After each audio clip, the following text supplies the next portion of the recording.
Le président Faure Gnassingbé du Togo est-il en train d'essayer de rester président à vie? Le président Faure Gnassingbé a été élu président du Conseil de ministres. L'opposition déclare que ce changement visait à le garder président à vie. On va le découvrir tout de suite.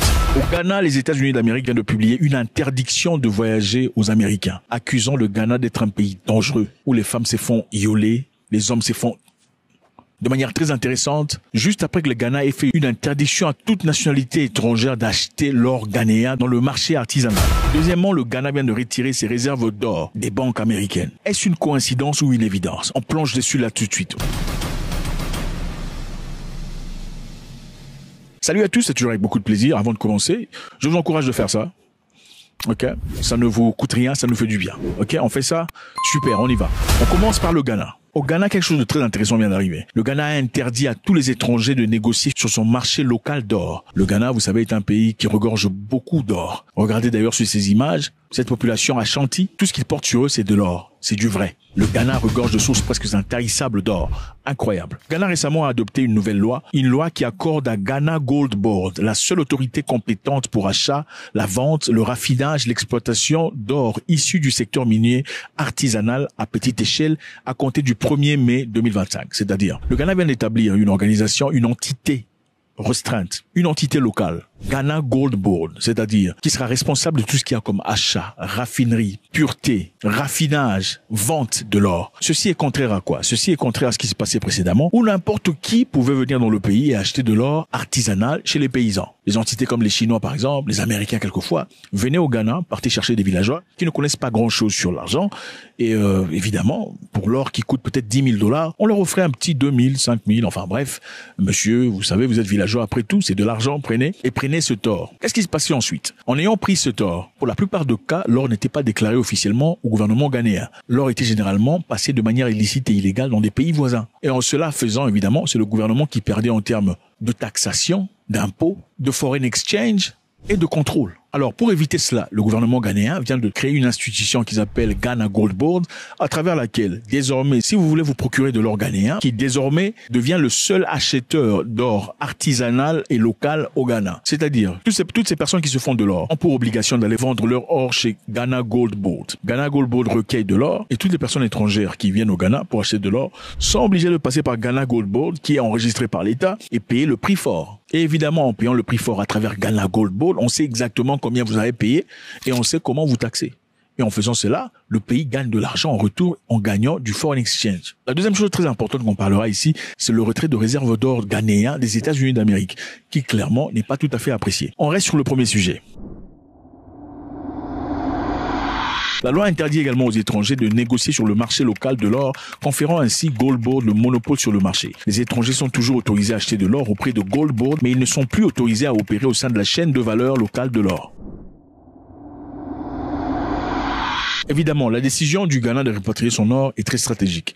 Il y a un nouveau président au Ghana. Et pour question de sécurité et de souveraineté, il a décidé de retirer son or des États-Unis d'Amérique. La récente décision de rapatrier une partie de ses réserves est motivée par le désir de souveraineté économique et l'instabilité mondiale et la crainte de sanctions ou de gel des avoirs, comme dans le cas de la Russie ou le Venezuela. Nous avons tous vu ce qui s'est passé avec la Russie récemment. Ils ont bloqué à peu près 200 milliards de dollars de réserves extérieures des liquidités russes. We are now confident that we can deliver this loan to Ukraine very quickly, a loan that is backed by the windfall profits from immobilized Russian assets. So crucially, this loan will flow straight into your national budget. This will improve Ukraine's macro-financial stability, and it will provide you with significant and much needed fiscal space. C'est-à-dire, la troisième question est celle-ci, vous vous posez certainement, quand est-ce que le Ghana a commencé à stocker son or aux États-Unis d'Amérique? C'est évident, c'est votre or. Pourquoi votre or n'est pas à la maison? Cette pratique a débuté dans les décennies suivant l'indépendance, lorsque les pays africains nouvellement indépendants ont rejoint les institutions financières mondiales comme le FMI et la Banque mondiale. Nombre d'entre eux ont suivi les normes internationales consistant à placer leurs réserves dans des centres financiers de confiance pour garantir la liquidité, la sécurité et la crédibilité internationale. Les pays tels que le Ghana, le Nigeria, l'Égypte, l'Afrique du Sud ont participé à ces accords, quoique à des degrés divers. C'est-à-dire, après l'indépendance, les Africains ont voulu préserver l'or, de réserves qu'ils avaient, ayant peur de plusieurs formes d'incertitude attitude d'insécurité. C'est-à-dire, ils avaient carrément peur que quelqu'un vienne et vole l'or, le réserve d'or. Alors, il fallait les stocker quelque part où c'est sécurisé. Et évidemment, l'FMI et la World Bank ont favorisé New York à l'époque. Disons que c'était sécurisé.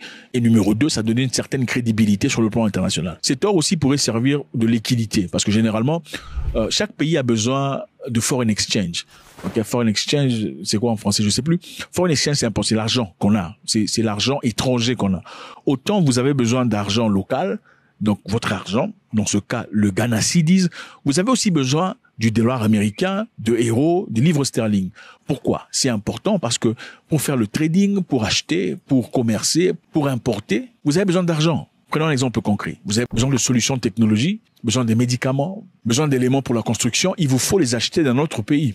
Et quand vous achetez par exemple du Japon, vous n'achetez pas en yens ou en Ghana Cedis. Pour acheter au Japon, il faut acheter en dollars. Bon, ne me posez pas la question pourquoi. Pour acheter en Europe ou ailleurs, il faut acheter en dollars. C'est une autre histoire. Mais c'est ça. Il vous faudra avoir le foreign exchange ou change pour facilement accéder au marché international. Alors, dans certains cas, on se servait carrément de l'or que vous avez stocké aux États-Unis pour ajuster vos dettes ou faire des échanges. Voilà pourquoi plusieurs pays africains ont envoyé de l'or aux États-Unis d'Amérique. La Réserve fédérale de New York offrait de coffres-forts sécurisés qui protégeaient lors de la guerre, du vol ou de l'effondrement économique local. La détention d'or à New York permet au pays de gagner en confiance, en crédibilité sur les marchés internationaux. Donc quelque part, la FMI et le World Bank, bien qu'ils n'ont pas fait ça directement, c'était pour faire savoir aux Africains, écoutez, si vous voulez qu'on vous considère, qu'il y ait une certaine crédibilité, assurez-vous de placer votre or aux États-Unis d'Amérique à New York. Bizarrement, bon, ils ont aussi accepté. Voilà pourquoi plusieurs personnes ont leur argent partout dans le monde. Et l'histoire de la Russie aussi, ayant son argent stocké aux États-Unis, en Grande-Bretagne, au Japon, en Italie, c'était aussi pour des histoires très similaires. Maintenant, le Ghana a décidé de retirer, en tout cas une grande partie de son or pour le replacer au Ghana. Pourquoi? Parce qu'évidemment, on parle de souveraineté. Okay, c'est notre or. On en a besoin, on peut sécuriser notre or. On n'a pas besoin de votre sécurité à vous, vos coffres forts, pour évidemment garder notre or. Parce que voilà, qu'est-ce qui se passerait dans le futur? Quand ces pays-là sont mécontents, pas contents avec vous carrément, qu'est-ce qu'on fait? On frise ce que vous avez. Alors, simple coïncidence ou pas, que les États-Unis d'Amérique directement disent, bon, ok, désormais, ne partez pas au Ghana, c'est un pays dangereux, et tout le bazar. Parce qu'évidemment, les personnes qui partaient au Ghana, eux aussi, pour acheter de l'or, pour la plupart des cas, étaient pas seulement chinois, il y avait aussi des Américains qui le faisaient. Donc, ils pouvaient acheter à moins cher pour revendre à un prix comme ils désiraient. Désormais, il faut passer par Ghana Gold Board, qui établira un prix. Vous acheterez en dollars, qui établira un prix. Et avant d'acheter, vous n'achèterez pas en dollars, vous achèterez en Ghana Cedis. C'est-à-dire, vous allez changer votre dollar pour avoir le Ghana Cedis pour acheter. Et en faisant cela, vous donnez de l'importance et de la valeur au Ghana Cedis. This sets up the gold board that will streamline Ghana's gold sector, including our exports, to make sure that Ghana earns more value for money from our gold mining exports. Et maintenant, nous partons au Togo. Le président togolais Faure Gnassingbé a prêté serment en tant que président du Conseil de ministres, un nouveau poste qui constitue la plus haute fonction du pouvoir exécutif dont la durée de mandat n'est pas officiellement limitée. Nous, Faure Gnassingbé, jurons solennellement de respecter et de défendre la Constitution que la République togolaise s'est librement donnée. Alors les gens sont très inquiets pour ça. En tout cas, l'opposition dit que c'est une stratégie, l'objectif de garder M. Gnassingbé au pouvoir indéfiniment. C'est le jour où le régime a souhaité unir parachève le coup de force constitutionnel qui plonge notre pays à son corps défendant dans une hypothétique 5e République aux grandes dames du peuple souverain. La famille de M. Gnassingbé dirige depuis 58 ans le pays. Faure Gnassingbé a succédé en 2005 à son père et Adema Gnassingbé qui avait dirigé le pays pendant très longtemps après un coup d'État contre Nicolas Gruniski. Alors c'est quoi le rôle du président du Conseil de ministres? Et pourquoi ça inquiète? La Constitution du Togo en 2025 établit cette loi. M. Gnassingbé est maintenant président du Conseil de ministres. Il est le premier ministre de facto, mais dispose de plus de pouvoir que le premier ministre traditionnel. Il préside le Conseil des ministres où sont prises les décisions clés en matière de gouvernance, de sécurité ou